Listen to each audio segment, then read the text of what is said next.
YHWH Nailgun, 45 pounds, album review. Let's chat about it. Hey friends, what's going on? John here from What's Spinning, here tonight to chat about this debut album from New York-based experimental rock and noise punk artist YHWH Nailgun. They have been at it for a few years now. They started turning some heads a few years back with their self-titled debut EP. And I thought the EP was pretty okay overall. It was decent. I thought a lot of the sounds that the band were working with was interesting, but I felt like they really did need to be fleshed out a lot more. However, tracks like Hawk Violence and Maria's Wings definitely did grab my ear and just made me feel like, oh, maybe there is something here. Now, shortly after, they released the No Midwife and I Wing Flap EP, which was, I felt, infinitely more interesting. While remaining just as weird and obtuse as their debut EP, the ideas here I felt like came together a lot more. It was beautiful, colorful, and lush in some parts,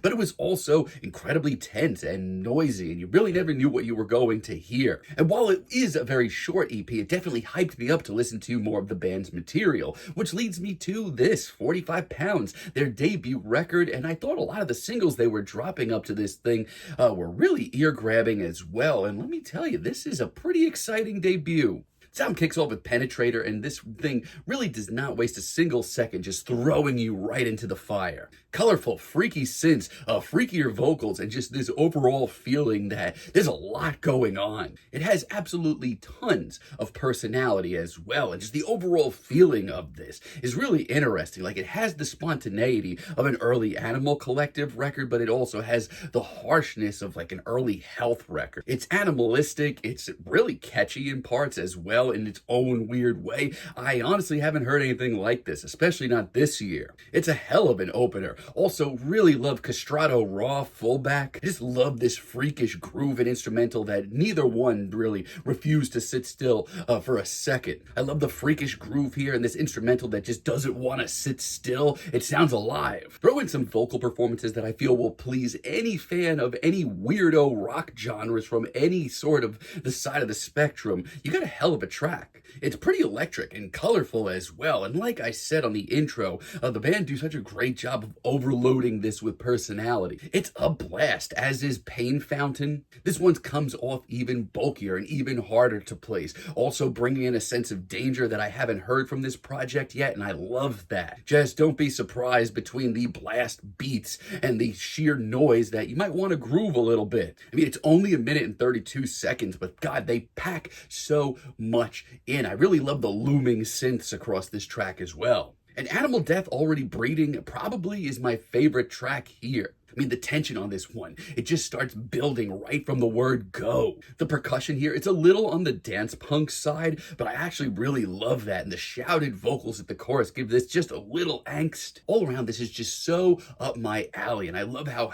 tightly wound this is, but yet how colorful it comes off, almost to like the extent of like a Gorilla Toss track. There's even an extended instrumental passage on this track where I just completely get lost. In the best way, though. This all just sounds so fresh. Yeah, this is a really exciting debut, my friends, and I can't wait to see where the band goes from here. Now, they do still have a little room to grow. Like on Ultra Shade, Beat My Blood Dog Down, I don't know, this one doesn't come together as much for me. And it is the bulkiest and heaviest cut here, but that's not where my issue lies. I mean, the synths here are actually like a gift. They're really freaking cool, but this one lacks the personality just of the rest of the cuts on here. And while this is a very short record, this one just seems so wildly underwritten compared to other cuts. Also, Changer as a finale, I mean, I'm just not that crazy about it. This to me seems like the band overloading and trying to throw everything they possibly can at the wall and not as much as sticking as usual. And there's some cool elements to it. I actually really love the 80s tinged production here and some of the synth work. But there's a lot more exciting cuts on here, and the band do show up to work. Like Iron Feet, for example, this is one of the more guttural and nasty cuts here. I love the creeping guitars and these vocal performances that's just so in your face. And yeah, these are short cuts. As a matter of fact, this is a very short album, barely over 20 minutes, but this feels like an arrival to me, and I can't wait to see these ideas more fleshed out in the future. And I love Tear Pusher so freaking much. From the unbearably tense opening rip to the legitimate dance punk grooves that blast their way in, this is wild. Like, this track just sounds like a time bomb that just keeps resetting itself, and it's all a build up to this glistening, intense chorus, if you want to call it that. Sickle Walk, I've enjoyed it since it dropped as a single. This one's pretty freaking wild too. I mean, it wastes no time whatsoever just throwing you headfirst into this very colorful, hellish atmosphere. Everything about this cut just sounds so full of life. I feel like a third of this cut just wants to break out and dance. Another third of this cut wants to open up the mosh pit, but then the final third of this track just wants to, I don't know, take a lot of LSD and watch colors drip down the wall. But it's done really well, and it's really engaging, and Blackout late in the record is a great late album cut. If you're looking for a more dangerous, more cutting track here, this is the one. This sounds like it's going to pounce at you the second that it starts up.